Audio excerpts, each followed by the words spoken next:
Hi friends, எல்லாம் எப்படிருக்கீங்க? எல்லாம் நல்லா இருக்கீங்கன்னு நினைக்கிறேன். இன்றைக்கி என்ன பார்க்க போகிறோன்னா, நம்ம பிரியாணி பண்ண போகிறோம். அதை தான் பார்க்க போகிறீங்க.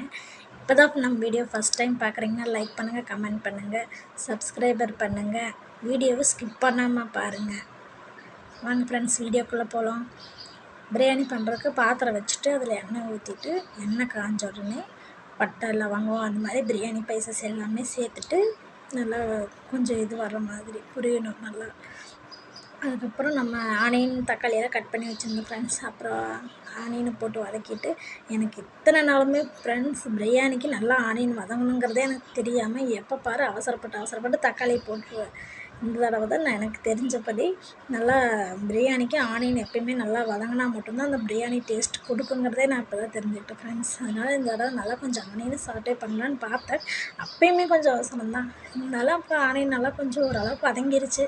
அதுக்கப்புறம் இஞ்சி பூண்டு பேஸ்ட்லாம் அரைச்சி வச்சுருந்தோம் ஃப்ரெண்ட்ஸ், அதையும் போட்டுட்டு அதுக்கப்புறம் வந்துட்டு தக்காளி இந்த சின்ன வெங்காயம் இருக்குங்க இல்லையா, சின்ன வெங்காயத்தை ஒரு 5-6 பல் அதை எடுத்து நல்லா அதையும் கொஞ்சம் அரைச்சிட்டு இந்த பேஸ்ட்டோடு கலந்து அதையும் போட்டால் தான் கொஞ்சம் பிரியாணிக்கு நல்லாயிருக்குன்னு அம்மா சொன்னாங்க.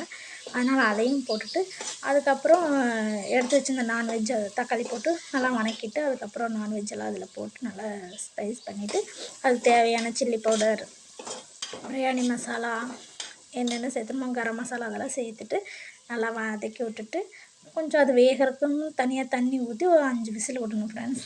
அதனால் தயிர் ஊற்றி உப்பு போட்டு எல்லாமே பண்ணி பரட்டிட்டு கொஞ்சம் தண்ணி விட்டு அதை ஒரு குக்கரை மூடி ஒரு 5 விசில் விட்டேன். அது கொஞ்சம் நல்லா வெந்துடுச்சு. அதுக்கப்புறம் அந்த ஸ்டேஜில் தான் மறுபடியும் திறந்து அரிசி போடணும். அரிசி போட்டுட்டு நல்லா மூடி வச்சுருந்து மறுபடியும் இறக்கி அதை கொஞ்சம் கிளறி விட்டால் நம்ம பிரியாணி ரெடி ஃப்ரெண்ட்ஸ். அதான் இன்றைக்கி பார்க்க போகிறீங்க. இப்போ எல்லாமே போட்டுட்டேன். இன்னொரு மூடி ஒரு 5 விசில் விட்டதுக்கப்புறம் நீக்கி அரிசி போட்டுக்கலாம் அப்படின்னு சொல்லிட்டு எல்லாம் வதக்கி ரெடி பண்ணியாச்சு. அதை சைட் பை சைடு அப்படியே அதை கொஞ்சம் குழம்பும் வச்சுட்டு கொஞ்சம் வறுவல் சுக்கா மாதிரி பண்ணணும் ஃப்ரெண்ட்ஸ். அதையும் ஆட் பண்ணியிருக்கேன் இந்த வீடியோவில் பாருங்கள். இப்போ நான் பிரியாணி செய்கிறது மட்டும்தான் வீடியோ இதில் போட்டிருக்கேன். மீதி குழம்பு வச்சது வறுவல் பண்ணதெல்லாம் எடுக்கல ஃப்ரெண்ட்ஸ். அது இதோட வீடியோவோட லாஸ்ட்டில் அட்டாச் பண்ணியிருக்கேன் பாருங்கள். இப்போ மூடி போட்டு மூடி வச்சிடலாம். மூடி வச்சுட்டு ஒரு 5-6 விசில் விட்டோன்னே திறந்துட்டு அரிசி போட்டு மறுபடியும் மூடி வச்சுட்டு எடுக்கலாம்.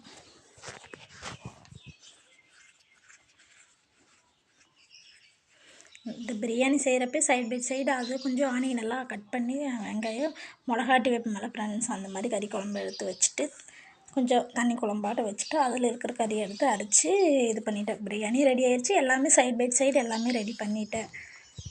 இந்த பிரியாணி விசில் வர்றது தான் என்ன பாக்கி, அதெல்லாம் பண்ணி வச்சுட்டு ஃபஸ்ட்டு பிரியாணி மட்டும் கடைசியாக பண்ணிக்கலாம். கொஞ்சம் சூடாக சாப்பிட்ணும் இல்லைங்க, அதனால் கடைசியாக பண்ணிக்கலான்னு இப்போ பண்ணிகிட்டு இருந்தேன். நான் அதையும் மூடி வச்சுட்டு எடுத்து ஓப்பன் பண்ணி பார்க்கலாம். விசில் வந்துடுச்சு. ஓப்பன் பண்ணி பார்த்தா பிரியாணி உண்மையிலே நல்லா வந்துடுச்சு ஃப்ரெண்ட்ஸ்.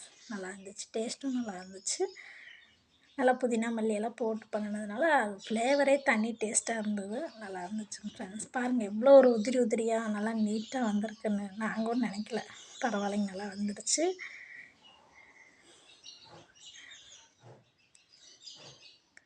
நல்லா இருக்காங்க ஃப்ரெண்ட்ஸ். நல்லா இருந்துச்சு. அப்படியே சுக்கா பண்ணியிருந்தேன், அதையும் பாருங்கள். அதுக்கப்புறம் குழம்பும் வச்சுருந்தேன். வீடியோ பிடிச்சிருந்தா கண்டிப்பாக லைக் பண்ணுங்கள், சப்ஸ்கிரைபர் பண்ணுங்கள். பாய்.